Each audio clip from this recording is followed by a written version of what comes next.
National Weather Service has issued a tornado warning.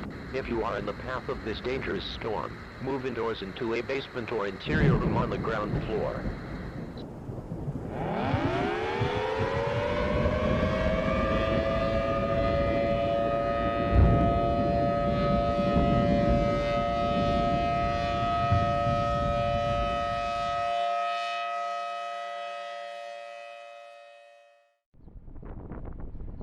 Chase season 2023 started for me on April 4th in western Illinois. Just 4 days prior, the SPC had issued a high risk of severe storms for this area, their first high risk since 2017. While I wasn't able to chase that setup, when I saw another, albeit lower severe risk for the same area, I knew I couldn't miss out again. Around 6:30 p.m., storms had formed in western Illinois and would congeal into one supercell near the town of Industry, Illinois.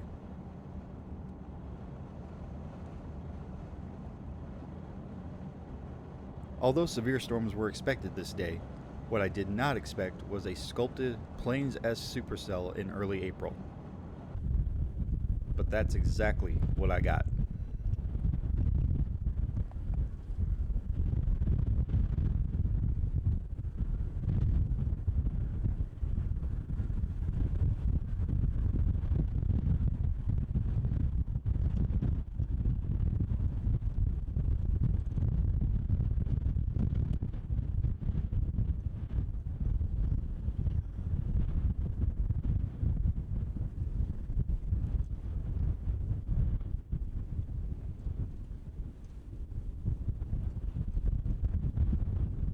While repositioning east to avoid hail, the storm produced a rain-wrapped EF1 tornado, which I only saw for a few seconds.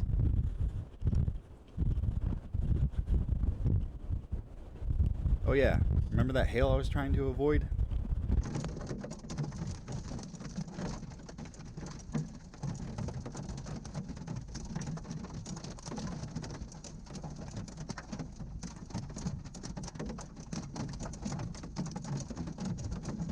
Although the storm would produce several more tornadoes, I was unable to document them as I was cut off by debris from the first tornado.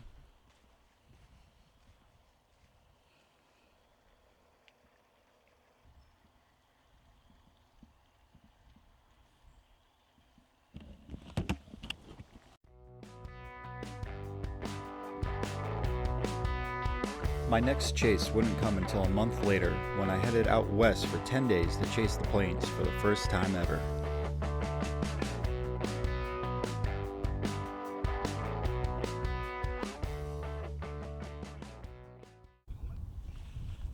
The run-of-the-mill storms the first 2 days were nothing to write home about. There was just a CG. I'm pretty sure you might have gotten it. Where's your frame at? You for sure got it. But the wildlife sure was. Quiet and calm right now.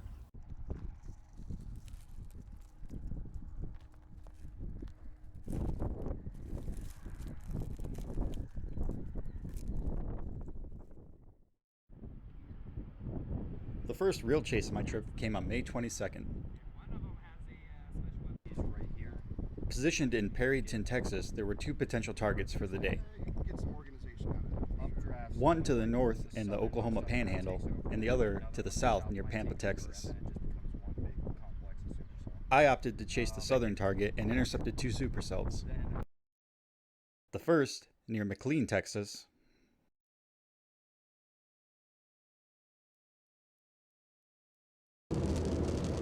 and the other near the town of Howardwick, Texas.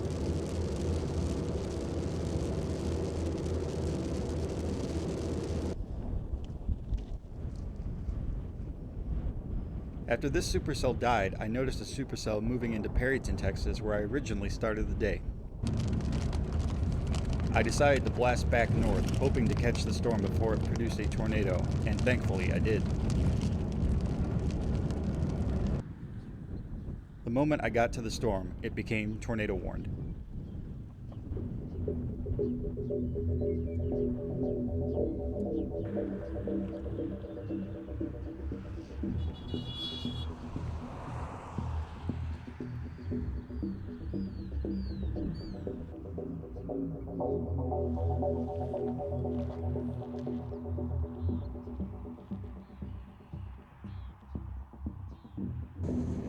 about to produce.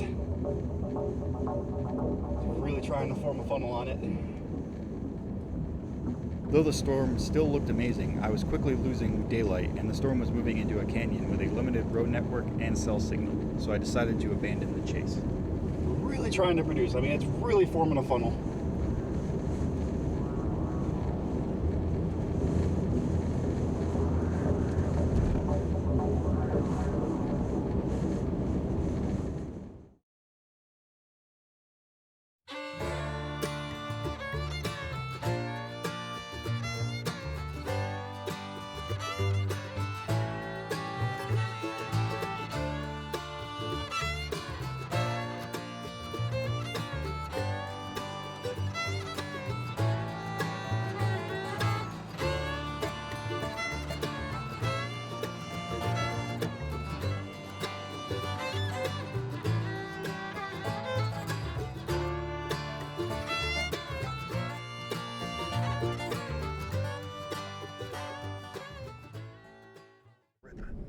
On May 24th, one of the most powerful storms of my trip formed north of Grady, New Mexico.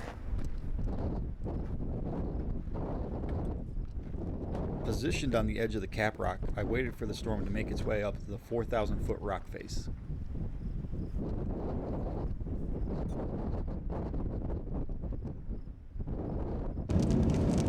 So much dust in the inflow of this supercell. Two major issues chasers had to face with the storm were that it was HP, or high precipitation, and the tremendous amounts of dust in its inflow. There's so much dust getting sucked into the supercell. So much dust in the inflow. And pulled right into the supercell. Storm's tornado warned. All this dust on the inflow, we gotta punch through it. Hopefully we'll come through to the other side. See a tornado in progress.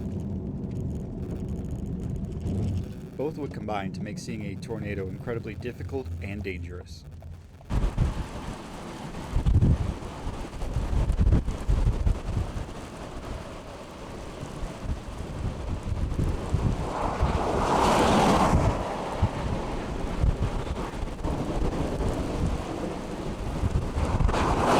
Yeah, that's definitely it. That's a tornado. White tornado in progress. Buried deep in the rain and dust, an unrated tornado was swirling across the New Mexico countryside.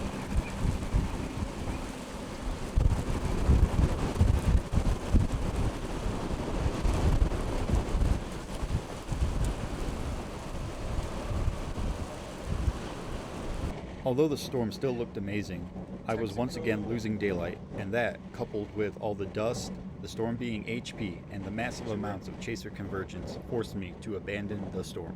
Farewell, Texas, and there's so much dust blowing through in the inflow of the supercell. Dust, there's tumbleweeds, just everything is flying through the air right now.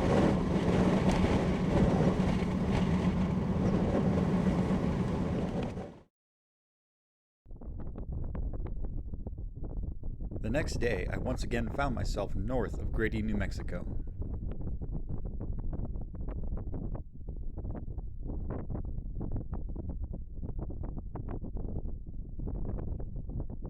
However, unlike yesterday's storm, today's was an LP, or low precipitation supercell. With its blistering speed of 8 miles per hour, hundreds of chasers were able to sit and watch this storm for hours. There we go. Look at that. Got the wide angle converter on there. I can get the whole storm in the shot now.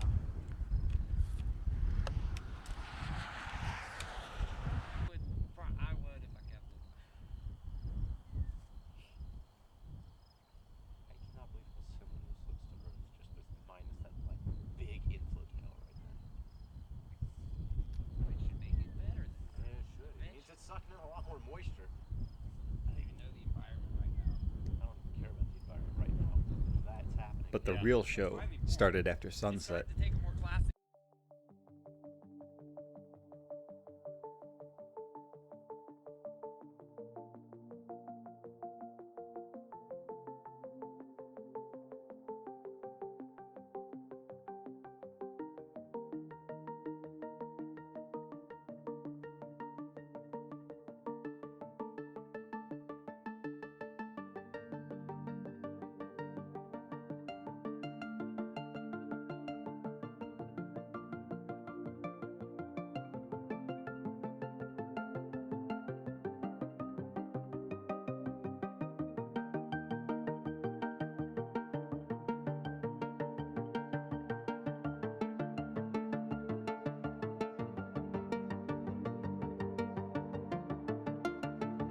The next day, while reviewing his footage, fellow storm chaser Ty Stevens was able to confirm at least one tornado under this monstrous storm.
Minimum's like 30, and it's like May 27th once again found me chasing in east central New Mexico. You don't need that much. Anything I'm that used to fires the off the Midwest. mountain. Absolute monster of a supercell we're approaching. For the fourth day in a row, New Mexico will produce another beautiful supercell.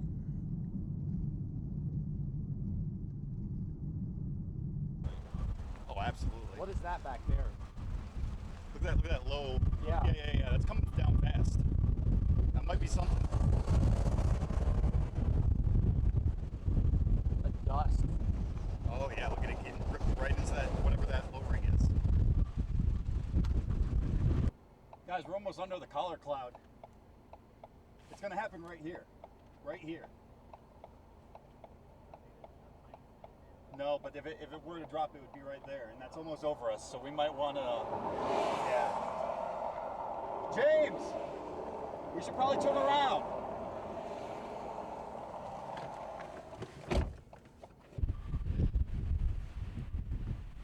A tornado under this would be the best storm of my life. Truly. I kind of wonder if we're looking at a tornado.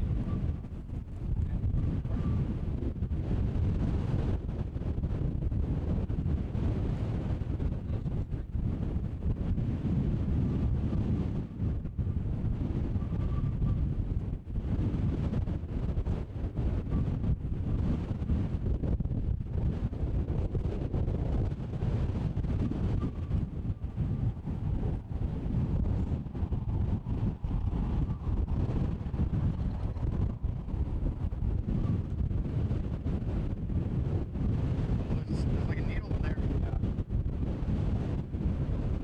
It's trying. It's really trying.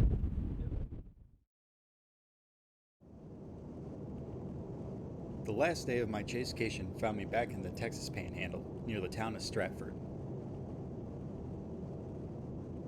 I had positioned myself in the path of a supercell so that if it produced a tornado, it would be right in front of me.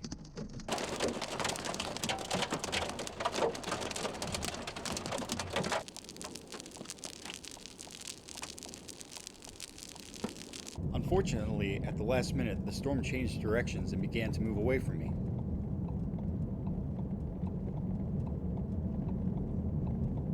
Because of this, when it did produce a tornado, I never saw it. Missing a tornado by mere miles was not how I planned to end my trip.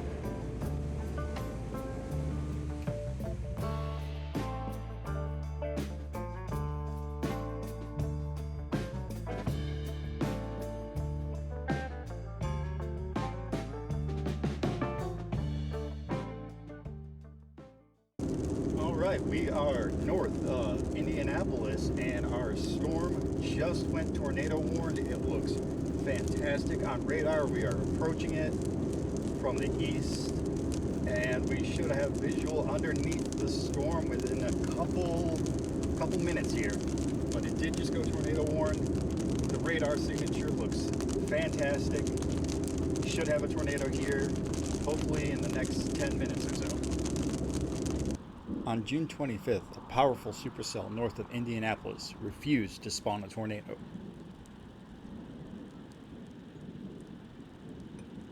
Where that clear spot's punching? Yep. See how vertical that left edge is there? Yeah. I mean, look at how fast this is moving on the RFP now. Yep. It's going to pull one down. We might want to go back north. Christ. Look at the No, inflow. we're perfectly fine. Look at the greenage in there now. Jesus. God damn. Look to the left and right in the meso. You can see it with your eyes. Look at the inflow. Holy This is shit. classic planes. Right. This is a plane storm, right, Drew? Oh my goodness. Oh yeah. 100%. Hey, EML's a hell of a drug. It really is. Goddamn right it has. Get a picture of me while I gotta get a picture of me in my own. wait. God Get damn. power stance. Shit, This dude. is ridiculous. This is the most incredible supercell I have seen in our area ever. By far. Johnny, all we need is a tornado, and I will never bring up 824 to you again. Yes, thank you. Look at it wrapping around the backside Yeah. too. Yeah, oh yeah. That's gonna drop a hog right Look at there. that. It's so low. Come on, you can do it.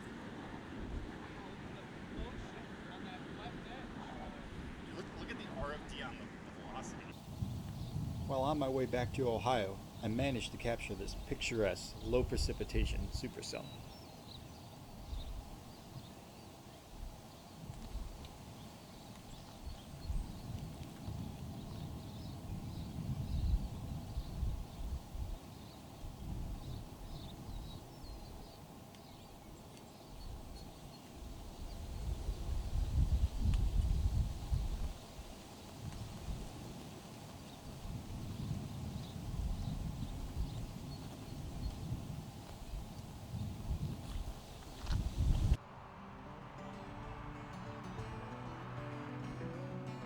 All things considered, 2023 was by far my best year of chasing.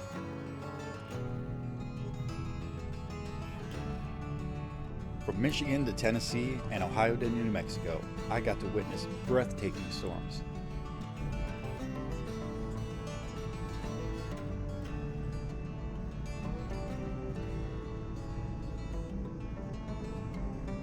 But by far the best part was getting to share those experiences with my friends.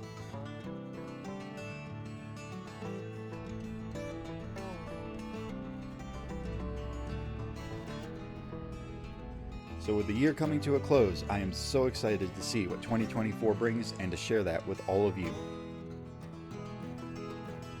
So thank you for coming on this journey with me, and I will see you all again next spring. Yes! That was awesome, bro. 828. I filmed it on Super 8. I heard.